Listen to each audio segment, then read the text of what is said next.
What's up guys, Doug Polk here, and today we're going to be talking about the Wild West of cryptocurrency, otherwise known as ICOs.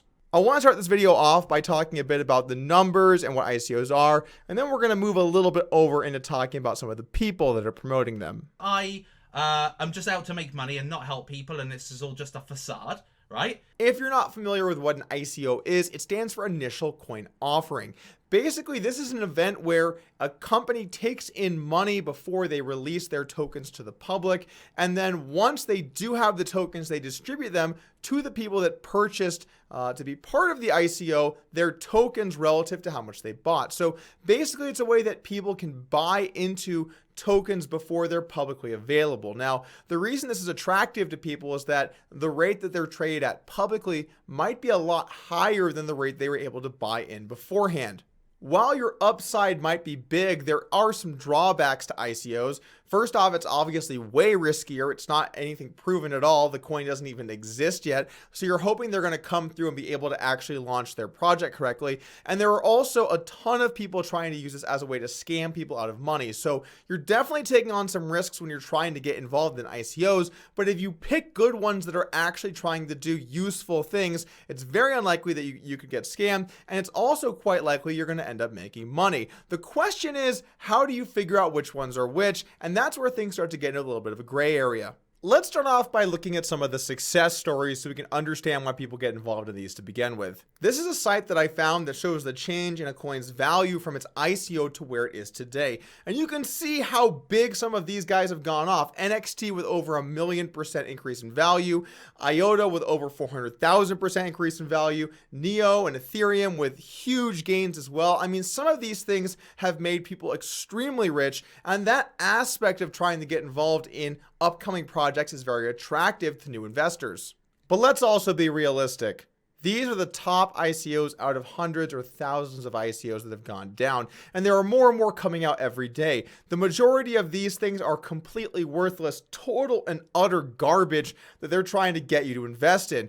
And then a lot of them, a large chunk of these ICOs actually end up being just straight up scams. That list includes LoopX, Benabit, Confido, BitConnect X. No one knew that one was going to be a scam. The super cool, awesome money project, Proteum. That one was actually pretty awesome. They just left the word penis on their site after taking it down. Another major problem that seems to happen a bunch is people impersonating other people to try and get them to send money. And because the investment amounts can be quite large, there's a lot of incentive for scammers to try and impersonate people and get them to send money. We've seen this on Twitter, these constant tweets saying, if you send me some money, I'll send you some back.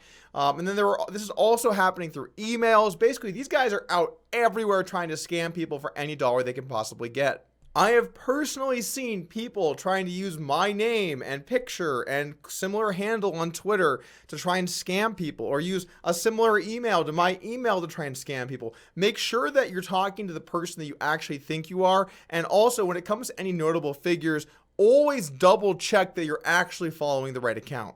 Also, if someone says that if you send them a Bitcoin, they'll send you back 2 Bitcoins, it might be time to tell them about some promising investment opportunities in the Nigerian print industry. Another ICO named Sealy, and I don't know if I'm pronouncing that correctly, had investors scammed out of $2 million in Ethereum. The especially brutal part about these scams is you don't know if it was an inside job or not. Now, I think it's safe to say that it normally isn't an inside job, but sometimes it ends up being. According to this article, 2 scammers posed as Sealy admins and directly messaged some of the channel's members and asked them to send over Ether. Now, if we look down a little below, it also says that the compromised accounts were soon removed from the list of approved admins. Another admin known as Dan was reportedly also telling investors to message Sealy support.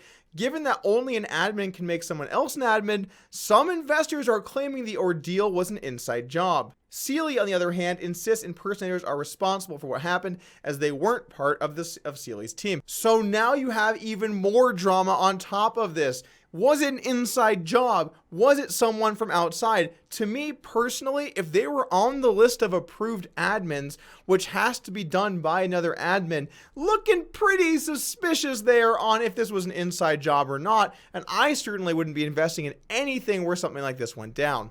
This is the Ethereum address for the Sealy ICO, and you can see over $1.8 million in Ethereum was stolen by people trying to impersonate the guys raising the money. Now, Sealy did try and get the word out to help protect people, but it was too late, and a lot of people had already been rolled. And we're talking about, life-changing amounts of money here that are being stolen by people imitating the Sealy support team.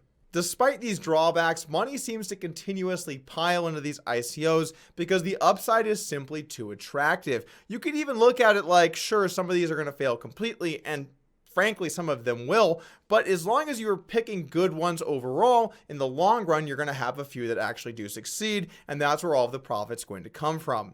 I think it's completely fine to say that you're not going to be even a part of ICOs because of the risk involved. That makes sense to me. I also think it's fine to be pretty aggressive on them if you think the upside outweighs the risks. They're both completely legitimate strategies, and people have a wide array of tactics that they use when it comes to investing. What I would say, as not a financial advisor, is I would try and have a balanced approach. If you want to take a few ICOs that you like, I'd say go for it. But in general, try and stick to the major currencies like Bitcoin and Ethereum. I also want to say this channel is for information, entertainment, and all investments have risk. We can see from this graph that almost $800 million was poured into ICOs in just January. And there are some huge ones that seem to be on the horizon, including Telegram having an ICO that's going to be the biggest one that's ever happened. The good news is that if it's a company like Telegram, you know that they're going to do their best to make sure that it's legit. And frankly, it has a lot more chance of succeeding because of their large user base and the fact that they're already a profitable company. However, you're going to have to get in at a valuation that's extremely high because they know what they're bringing to the table. And so people looking to invest are going to have to pay quite a premium in order to get in the mix. Quick note, I also have a Telegram channel. If you want to join to see what I'm up to in cryptocurrency, you can check out the link in the description below. At this point, I want to talk about what I believe to be the responsibilities of personalities and influencers on YouTube or social media when it comes to investing in ICOs and promoting ICOs and basically the entire involvement in that space. I don't want to be telling you something is great because I've been paid to tell you it's great. There's no way around it. As someone with an audience, what you say can have an effect on things. And we see that in other industries, what people do or say can have negative repercussions for other people. But the thing about cryptocurrency is that because the markets are so much smaller than a lot of traditional markets, what people say can have a drastic effect on the price of coins, especially if they're smaller cap coins or any of the upcoming ICOs that aren't already massive. Those changes in the market have value, and it starts to open up all these opportunities that people have to make money by taking advantage of the people that are watching them. For starters, and this is something absolutely happening on YouTube, people can be paid to put up videos talking about certain coins, and basically the coin can pay them in either Bitcoin or Ethereum or their own currency. And in exchange for that money, the YouTuber gives promotion or reach to that coin. So it's kind of a trade of money for services that allows that coin to potentially grow. There are really two separate problems when it comes to promoting something and being paid for it. For starters, in the US, it's not legal to promote something without disclosing that you are being paid to do so. Let's just say for a moment that in your legal jurisdiction, it's totally fine to promote things without disclosing that you're being paid in the side.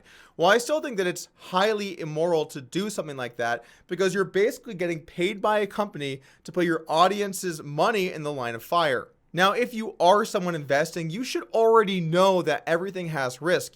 Like I try and talk about the things that I like, the things that I think could have value down the road, but they could go to 1% of their value. I don't know what's going to happen in the future. I'm not saying these are guaranteed 100% going to just blow up and be massive coins. I really don't know. All I'm trying to do is put good information out there. And frankly, and I think this is actually a really important element, I tell you what I'm invested in. I tell you, like, look, I'm putting my money just straight up where my mouth is. I've got some of this currency. And so if it does go down, then I'm going to be losing on that too.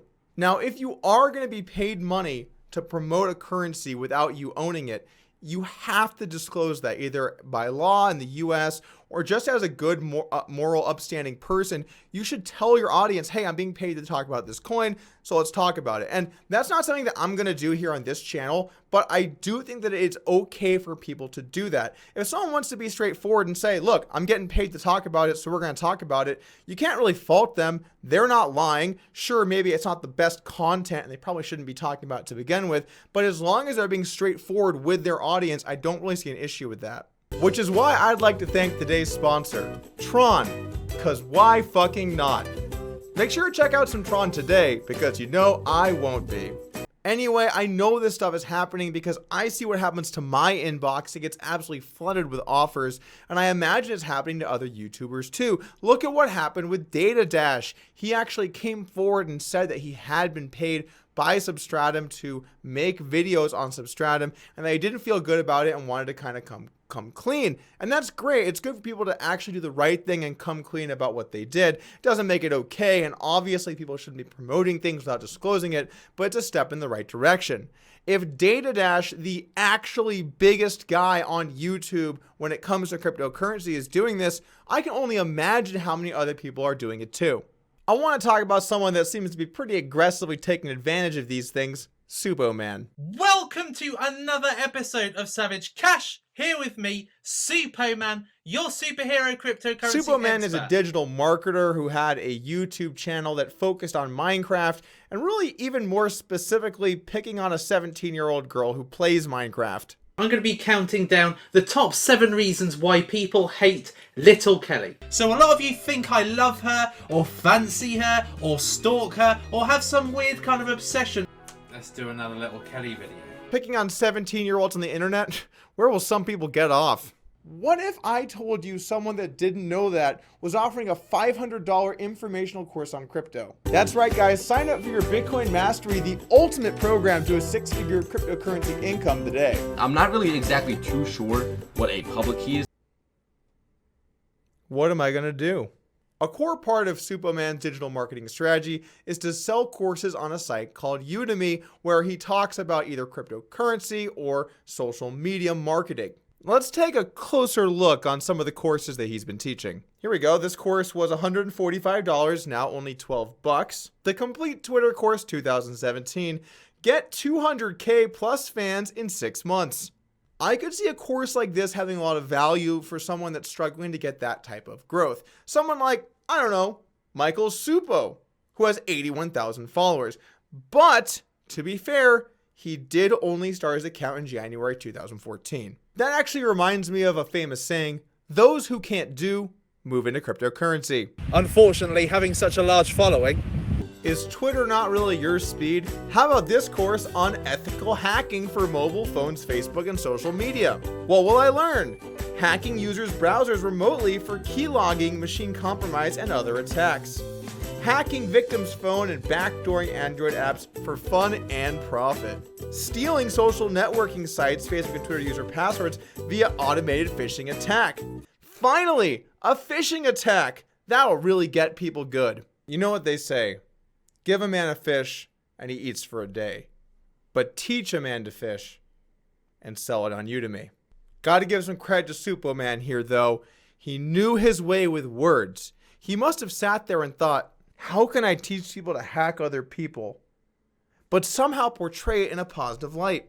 I know just the thing. I'll put the word ethical in front of it. Now we're good to go. Hey Bill, how's it going? Great, Frank. Just got some keyloggers installed on my buddy's computer. You know what they say, ethical hacking. Sounds great. You're not welcome to my Super Bowl party. Stay over there. This next course from Suppoman is frankly pretty next level. But it's a Udemy course on how to teach a Udemy course. Does it include marking off 94% on all your courses and putting 3 days left at this price permanently? Or is that a separate package? Or how about catchy titles like The 4-Hour Work Life?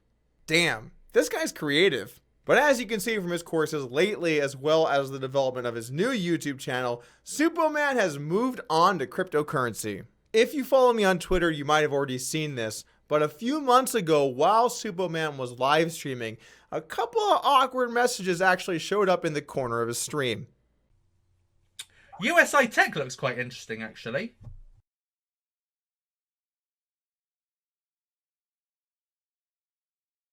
Oh, whoops. You didn't see that.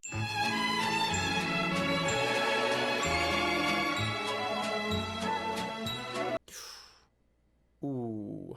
Barbara Soltysinska is the co-founder of IndaHash, which basically is a way for social media influencers to make money. Essentially, it hooks them up with people that can pay them to promote stuff on their channels. This live stream looks bad for Suppoman. It looks like he's getting paid a couple of Bitcoins to promote something, which he should be disclosing to his audience. But Suppoman said that he didn't go through with the offer and that he didn't want any part of it. His point seems clear. If you look at these messages and think about them in a greater conversation, it can make perfect sense. And luckily here at Crypto News Productions, we were able to get the official transcript.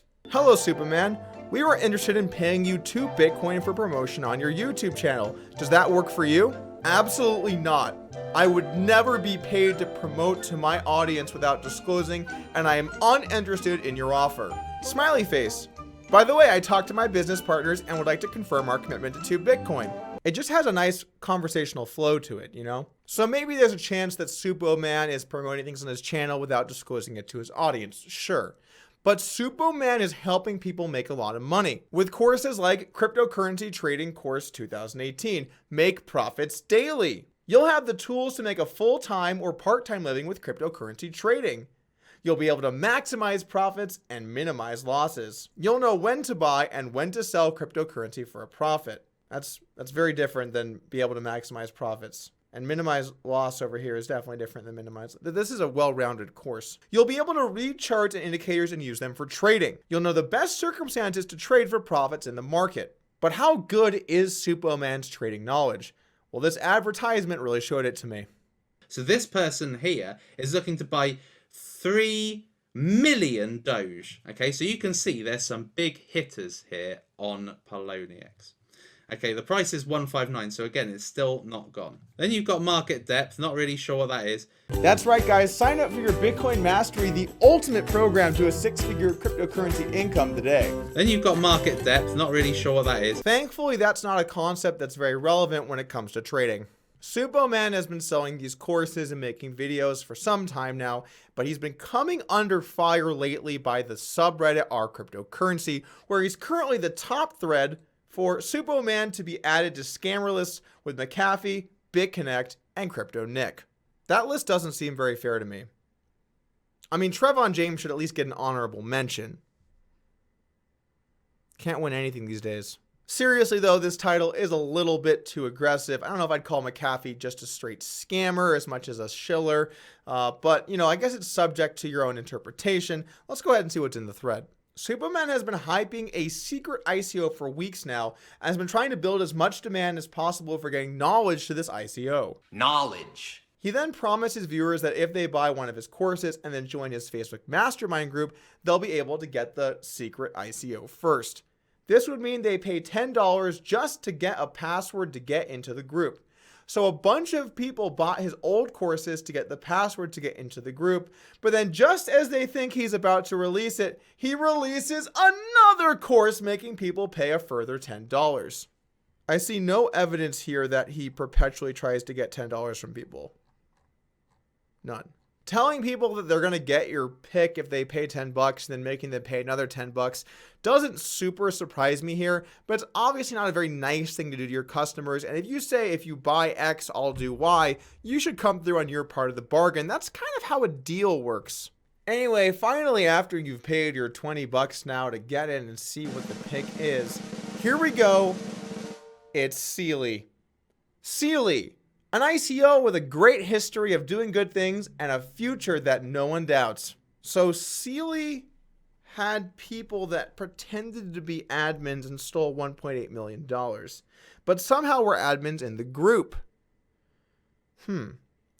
It's almost like someone found a way to get access to accounts that they shouldn't have to get them to transfer money to an unknown address. It's like they knew some type of way to break in, if you will. Break in and compromise an account in order to obtain money from people.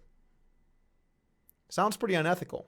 I mean, look, I really don't know. There's no way to know exactly what's going on here or what he's involved in. And really, like, I'm not saying directly that he's doing anything illegal. But it certainly doesn't look good on the surface, and he's definitely out there aggressively promoting things that I don't think have very much value. It's not all bad news out there though. There are some channels doing good work. Some of the channels that come to mind are Jimmy's Song or Crypto Bobby or Box Mining. These are people that I think really value their integrity in this industry and aren't trying to use it to make a quick buck off their audience.